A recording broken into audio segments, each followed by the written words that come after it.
But thank you so much, Karen, for coming on the podcast. It's my pleasure to be here. Ashley and I have been so excited about this episode because there's so much information, so many questions that we get on a daily basis on, what are we allowed to do? What can we ask our employees to do? So you're here to give us the facts today on what employers, what employees can do as far as COVID goes and the rules and regulations around it. So thank you. Yes. Thank you so much. I literally have been telling everybody, guess who we're having on the podcast? I can't wait to interview her. Well, great. It's very exciting to be here. And as you probably know from hearing all of the news, it's a very complicated area to try to navigate. Yes, I'm sure. So can you just add a little bit, just to start, some context and color around, the companies that call on you to really give them advice? Because I think, the size and depth of those companies, and you don't have to share the names, of course, if you can't, but just to give them perspective on the industries or the companies that you help out, right, in terms of COVID and all of these questions. They run the gamut from very, very small to large companies, from privately held to publicly traded, and everything in between, nonprofits, for-profits, all of that. So the advice is all around the clock, basically, these days with COVID, because as you probably know, it keeps changing. I mean, the CDC changes its guidance regularly. OSHA changes its guidance regularly. The EEOC changes its guidance regularly, and all of those agencies are the source of what employers should be looking to as they move forward during COVID-19. Right. And it probably changes by the minute, I'm sure. Yes. In fact, anything that I say today should not be relied upon tomorrow, because anything I say today is based on the current guidance. And as you know, it has been changing very, very regularly. Right. So it's really important for employers to keep up with the current guidance. And they can do that by following the CDC website, the OSHA website, the EEOC website, and I can provide some resources later on. They also might want to subscribe to the HR Defense blog, which my firm puts out, and we provide a weekly article about different topics of interest, many of which are right now COVID related. Great. So right now, probably the number one question or issue that we're running into is employers requiring employees to come back on site. Mm-hmm. And first of all, are they allowed to require employees to come back on site? Certainly, an employer could require employees to come back on site. I'm actually seeing mostly companies are delaying that as we have the Delta variant out there. But they just have to be careful, because there are certain employees who may have medical conditions that make them at higher risk for COVID-19. And so if those employees come to the employer and say, hey, I can't come back to the workplace because of a medical condition, then an employer should walk through what we call the interactive process to try to figure out whether there is a reasonable accommodation that would enable the employee to perform the essential functions of the job without an undue hardship on the employer and without basically endangering the safety and health of others. And it's a very individualized inquiry. It depends on the work site, the individual employee's job duties, the individual employee's health condition, what it is that creates the issue, all very specific and individualized. Mm-hmm.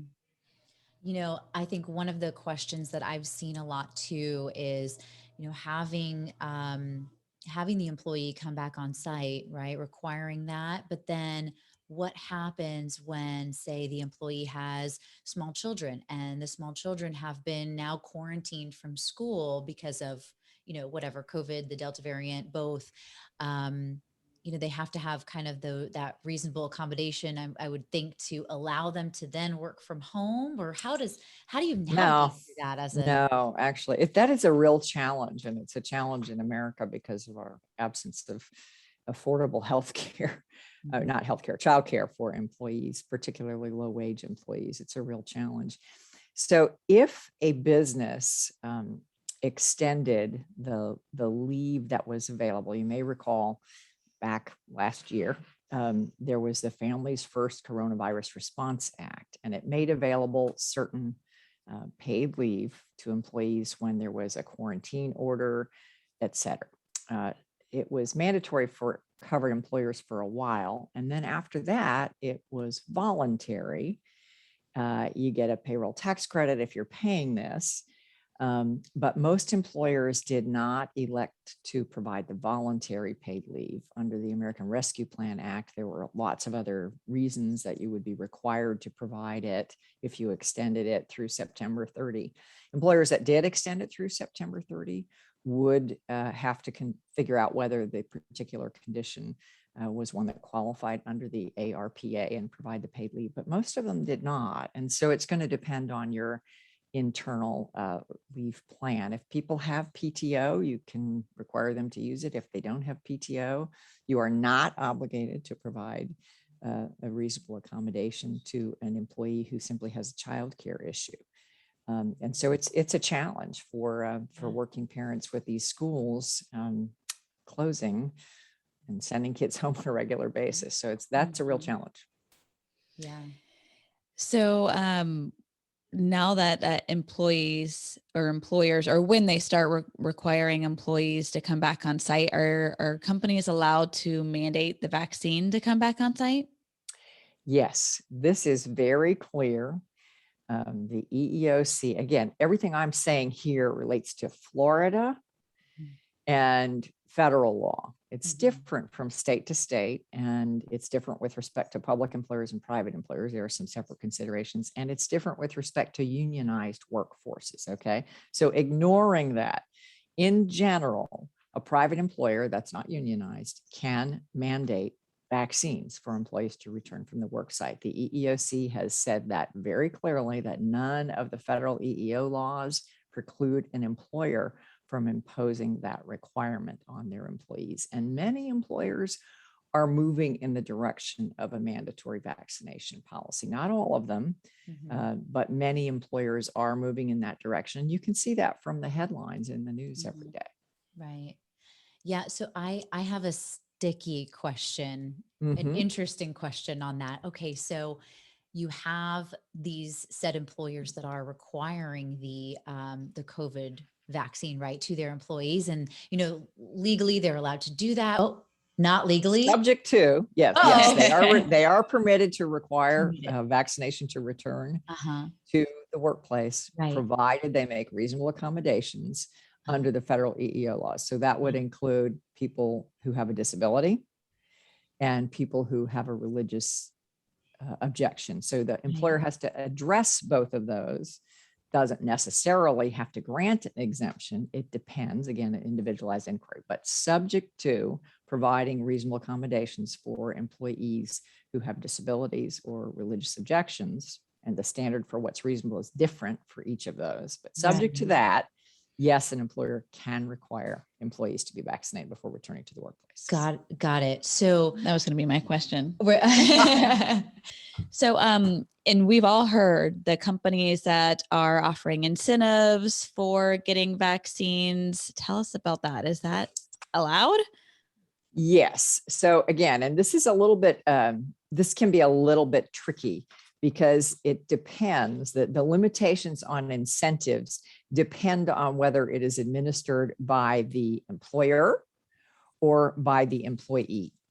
Or by a third party. And so the best thing that an employer can do to make it easy is send the employees to a third party, like go to your CVS or go to your Walgreens or what have you. So if that is the case, and I don't want to go down too deep in the rabbit hole here, but there are regulations in terms of the extent to which you can offer an incentive for where the employer or its agent is administering the vaccine. And you have to also be careful if an employer or its agent is administering the vaccine with respect to the questions that you're going to ask people. So that is a more complicated area. But yes, the EEOC has said that if you are just sending your people to a third party, you actually can offer incentives, and that the limitations on incentives don't apply. I would be very careful about taking that too literally, because if you have somebody who can't have the vaccine due to a medical reason, you want to make the opportunity available for that employee to also access the incentive. The concern the EEOC has is if you are giving a really substantial incentive, it might be coercive for people. Mm-hmm. And if the employer is administering the vaccine themselves, the employer is going to ask some questions that might elicit information about a disability as part of the pre-screening for the vaccine. And they don't want people to feel compelled to disclose information about a disability. That would be coercive. And so if the employer is administering the vaccine, it's a little bit more challenging to implement those incentives. Having said that, again, the EEOC expressly says in its guidance that an employer can can provide incentives. Just got to be careful if you're doing it yourself. So that is a good reason to send people to CVS or Walgreens or wherever or their doctor to go get it. Can an employer offer incentives or can they mandate employees' families to get vaccinated? Oh, good question. No, and that implements that sort of calls into question another statute, which is called GINA. It's the Genetic Information Non-Discrimination Act. And again, because you have these pre-screening questions before administering a vaccine, you would be eliciting information about a family member, medical information about a family member, and that could be a violation of GINA. And so the safest thing there, you can certainly say, hey, your family members come in and get a vaccine, just like maybe your company does this for the flu shot. Right. You can come in, your family member could come in and get a flu shot that's administered by somebody else. But we can't give you an incentive to do that, because then we're sort of pushing you to disclose information, genetic information about a family member, and that would be a violation of GINA. You don't want to do that. No. You had a great question that you answered on the last podcast that you were on, talking about, the job application process, and can the employer, you're chuckling, you remember this, can the employer ask about vaccination status during that process? Yeah, application status is, when at the application stage, it's very, very challenging. You've got to be really, really careful. So let me just sort of back up. You can advertise for candidates, and you can say that employees are going to be required to be vaccinated. But again, at the application stage, the most I would recommend doing is saying, are you vaccinated? Yes or no. And I would make very clear that they should not provide any additional information at that stage, because additional information could elicit information about a disability. Right. And you don't want to do that. You don't want to elicit information about a disability at that stage. Now, once you can say that, once you start employment, you're going to have to provide proof of vaccination. That would be okay. If you have a mandatory vaccine policy, you want applicants to know that anybody who comes into your workforce is going to be required to do that. But again, you've got to make clear to people that the company will consider reasonable accommodations for persons who have a medical disability, a medical situation, or have religious objections. Now, again, religious objections has a very different standard that you have to meet. Mm-hmm, mm-hmm. That's so tricky. Yeah, I could see how, diving too deep at the job application piece would look like you're discriminating against that individual. Like if they didn't get the job, they could easily say, well, they asked me this, this, and this, so they didn't hire me because I have a disability, and it goes down that rabbit hole. Right. Mm-hmm. Which is why you don't want to, at the application stage, ask anybody about that. Right.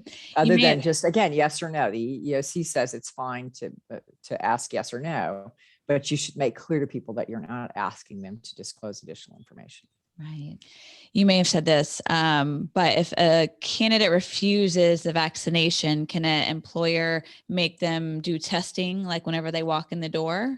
I would assume yes. Okay. So a candidate is a really different situation. So if Okay, you're an talking about employee. an employee, Yes. if an employer can say, we're going to mandate vaccines subject to reasonable accommodations. Or an employer can say, we're going to mandate vaccines subject to reasonable accommodations, or we're going to require you to undergo testing. So it kind of depends on what the policy is. But for example, let's say you have a mandatory vaccine policy and somebody has a medical reason that they cannot be vaccinated. You could, as a reasonable accommodation, say, fine, you're going to go get tested twice a week. That would be fine. Okay. If that would take care of the safety issue and the person could perform their job without endangering other workers. I mean, if that was okay. Some employers are implementing a policy where employees can choose to either be vaccinated or to undergo regular testing. Yeah.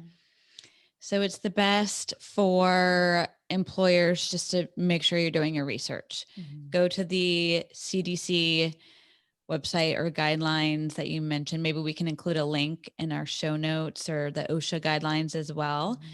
And then if they have specific questions and can't find it, do you recommend them seeking out a board certified labor and employment attorney? Yeah, I think it's really smart. If you are dealing with tricky individual issues on these accommodation issues, or rolling out a policy and you have questions about how to do it, or trying to develop forms to use in connection with your policy for people who are seeking exemptions, it's really helpful to engage competent, experienced labor and employment counsel. It is a very narrow specialty. Right. And so I think it's really useful for people to do that. And get some guidance along the way. And there are a lot of resources. I think when you talk to employees about vaccination, it's really important to stick with the facts, stick with the science. You don't need to judge people about why they are or aren't doing it. If you are encouraging people to be vaccinated, then provide the science, encourage them to talk to their doctors. Mm-hmm. Yeah. Yeah, that's great advice. Thank you so much, Karen. I feel like we could sit here and talk to you all day about this. Seriously. Well, it's my pleasure. No, thank you. And I know we may get some questions about it, and people can email us at liveboldandbossup@gmail.com. And you've been super helpful because, I mean, we get these questions daily, and I'm obviously no expert. I don't know what to tell them other than, do the research. But so this has been extremely helpful. So we Wonderful. appreciate your time. Thank you so much. And do encourage people to sign up for the HR Defense blog Okay. that Ackerman publishes. It's available through our website at ackerman.com. So if you put HR Defense blog Ackerman into your search engine, it'll pop up. Perfect. We can include that in our notes as well. Yes. But Great. Well, thank you so much. I appreciate it. Thank you, Karen. Bye-bye. Bye.